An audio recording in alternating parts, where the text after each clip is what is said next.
چھٹی جماعت کے طلبہ و طالبات، ایک بار پھر ہم 21 جولائی 2020 اپنا سبق پڑھنے جا رہے ہیں، کیونکہ ہمارا جو سبجیکٹ ہے وہ ہے سائنس، اور آج جو ٹاپک ہم نے چنا ہے وہ ہے کریکٹرسٹکس آف لیونگ تھنگس، کیونکہ آپ سب بچوں کو معلوم ہے کہ جو ہمارا چیپٹر چل رہا ہے وہ ہے چیپٹر نمبر 9، جس کا نام ہے the living organisms and their surroundings. اور آج اسی میں ہمیں ایک کوشچن ہے، کوشچن نمبر 9 آپ کتاب پر بھی دیکھ سکتے ہیں، list the common characteristics of living things. جو لیونگ تھنگس ہے ان میں کامن کون سی خوبیاں ہیں، کون سی چیزیں ہیں۔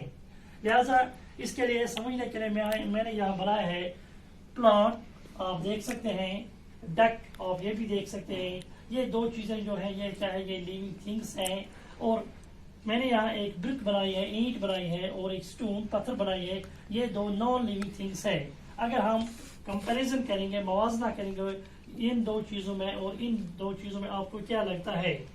ہم نے یہاں لکھا ہے نمبر 1 لیونگ تھنگس گرو، کہ جو لیونگ تھنگس ہیں وہ گرو کرتے ہیں، وہ بڑھتے ہیں، دن بدن بڑھتے ہیں۔ اگر ہم اس پلانٹ کی طرف دیکھیں گے، اگر آج اس کا ہم قد، اس کی لمبائی دیکھیں گے، یہ 10 سینٹی میٹر ہوگی، اور 5 دن کے بعد ہم دیکھیں گے یہ 12 سینٹی میٹر ہوگی۔ اس کا مطلب ہے کہ جو لیونگ تھنگس ہیں یہ گرو کرتے ہیں۔ اور اسی طرح یہ جو ڈک ہے، اگر ہم آج اس کا وزن دیکھیں گے وہ 1 کلو گرام ہے، اور اگر 10 دن کے بعد دیکھیں گے وہ ہوگا 1.2 کلو گرامز۔ اس کا مطلب اس کا جو وزن ہے، اس کی جو باڈی ہے یہ بڑھتی ہے، یعنی یہ دو چیزیں گرو کرتی ہیں۔ اس کے برعکس اگر ہم یہ اینٹ دیکھیں گے، اس کا وزن ہوگا 1 کلو گرام، اور 10 دن کے بعد دیکھیں گے، 20 دن کے بعد دیکھیں گے، مہینے کے بعد دیکھیں گے، یہی 1 کلو گرام ہوگی، یعنی یہ گرو نہیں کرتی ہے۔ اور یہ اینٹ اگر اس کا 2 کلو گرام وزن ہوگا، اس کو ہم دیکھیں گے، اس کا سائز، اس کا وزن یہ سیم رہے گا۔ اس کا مطلب ہے یہ دو چیزیں جو نان لیونگ ہیں یہ گرو نہیں کرتی ہیں۔ اس کے برعکس یہ جو لیونگ تھنگس ہیں یہ گرو کرتی ہیں، یہ بڑھتی ہیں ٹائم کے ساتھ ساتھ۔ Number 2 living things reproduce. جو لیونگ تھنگس ہیں یہ کیا کرتے ہیں، یہ ریپروڈیوس، اپنا جو ہے یہ اپنی نسل کشی کرتے ہیں۔ یہ جو پلانٹ ہے اس میں جب فلاورز آتے ہیں، ان میں جب بیج بنتے ہیں، تو بیج کو کیا، جب ہم اس کو زمین میں بوتے ہیں تو نئے سیپلنگز بن جاتے ہیں۔ اس کا مطلب ریپروڈکشن ہو رہی ہے۔ اسی طرح یہ جو ڈک ہے جب یہ انڈا دیتی ہے تو کیا ہو جاتا ہے، اس کو پھر کچھ دنوں کے بعد اگر ہم دیکھیں گے، اگر اس کے نیچے، ڈک کے نیچے رکھیں گے 21 دن لگ بھگ، تو چوزے نکل آتے ہیں۔ اس کا مطلب یہ ہے کہ جو لیونگ تھنگس ہیں یہ ریپروڈیوس ہوتے ہیں، یہ ریپروڈکشن دکھاتے ہیں، یہ اپنی نسل بڑھاتے ہیں by the process of reproduction. اگر ہم ان دو چیزوں کو دیکھیں گے، برک اور سٹون، کیا اس سٹون کو ایک اور سٹون بن جائے گی؟ کیا اس برک کو ایک اور برک بن جائے گی؟ نہیں، یہ پاسبل نہیں ہے۔ لہذا کیا ہے، لیونگ تھنگس ریپروڈیوس۔ جو صرف لیونگ تھنگس ہیں وہ کیا کرتے ہیں، ریپروڈیوس کرتے ہیں، ریپروڈکشن دکھاتے ہیں۔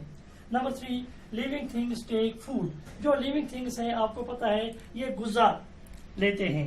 اگر ہم دیکھتے ہیں جو یہ پلانٹ ہے، اس کو ہم کھاد ڈالتے ہیں، اس کو ہم گوبر وغیرہ ڈالتے ہیں، تو دن بدن یہ کیا کرتا ہے، یہ زمین کے اندر سے وہ منرل سالٹس اور واٹر لیتا ہے، اور اس کی نشو و نما ہوتی ہے۔ اس کا مطلب یہ اپنی طرح سے غذا لیتا ہے۔ اور یہ جو ڈک ہے، اگر ہم اس کو دانے ڈالتے ہیں، کچھ ڈالتے ہیں، چاول وغیرہ، تو یہ کھاتے ہیں۔ اس کا مطلب یہ غذا لیتے ہیں، اور غذا کی وجہ سے ان کا جو یہ ہے نشو و نما ہوتی ہے، ان کا طاقت بڑھ جاتا ہے، ان کی جسامت بڑھ جاتی ہے، اور یہ لوکوموشن وغیرہ اچھی طرح سے کر سکتے ہیں۔ سو لیونگ تھنگس ٹیک فوڈ۔ اگر ہم یہاں دیکھیں گے، یہ برک جو ہے یہ غذا نہیں لے گی، یہ سٹون جو ہوگی یہ غذا نہیں لے گی، اس لیے لیونگ اور نان لیونگ تھنگس میں یہ فرق ہے۔ Number 4 living things breathe. جو لیونگ تھنگس ہیں یہ سانس لیتے ہیں۔ اگر ہم دیکھیں گے، یہ ڈک یہ اپنی طریقے سے آکسیجن لیتا ہے اور کاربن ڈائی آکسائڈ واپس دیتا ہے۔ اسی طرح جو انسان ہے، ہم لوگ ہیں، ہم بھی آکسیجن ہوا سے لیتے ہیں اور کاربن ڈائی آکسائڈ واپس چھوڑتے ہیں۔ اس کا معنی ہے کہ ہم بریتھ کرتے ہیں۔ اسی طرح یہ جو پودے ہیں یہ بھی کاربن ڈائی آکسائڈ ہوا میں سے لیتے ہیں اور آکسیجن ہمیں واپس دیتے ہیں، اور یہ بریدنگ کرتے ہیں، یہ بھی بریدنگ کرتے ہیں لیونگ تھنگس۔ لہٰذا یہ جو نان لیونگ تھنگس ہیں، یہاں ایسی کوئی چیز نہیں ہے، یہ ہوا کسی طریقے سے نہیں لیتے ہیں، لہٰذا یہ نہ آکسیجن لیتے ہیں،